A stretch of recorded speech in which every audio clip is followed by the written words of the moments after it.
नमस्कार दोस्तों, आज का विषय है परमानंद की स्थिति।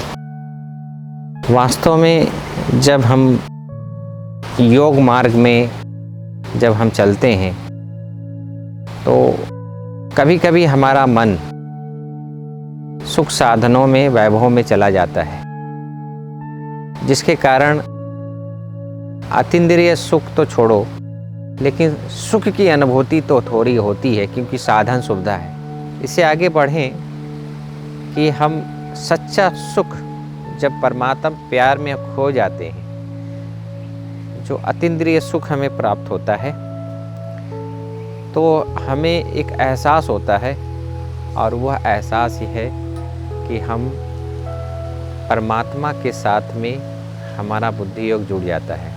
हम सदा ही परमात्मा छत्र छाया में रहकर अतींद्रिय सुख का अनुभव करते हैं, और इससे बढ़कर जो सुख है वह है गोप गोपिकाओं का सुख। और वो तभी होगा परमानंद की स्थिति जब हम परमात्मा की याद में रहकर अपनी कर्मेंद्रियों द्वारा कर्म कराने की जो कला है, जब परमात्मा हमें दिया है, आत्मा समझकर हर कर्म करें, आत्मा समझकर बोलें, आत्मा समझकर रहें। जैसे मोमबत्ती होता है ना, तो ऊपर बत्ती जल रही है और मोम जो है पूरा शरीर है, तो हम मणि बनकर हर कार्य करें। जब हम ये एहसास के साथ हम इस जीवन जीते हैं, चाहे हम बच्चों को देख रहे हैं, चाहे अपने पति को देख रहे हैं, चाहे पत्नी को देख रहे हैं, चाहे हम कार्य व्यवहार में हम हैं, लेकिन ये एहसास कि हम मणि है, आत्मा है,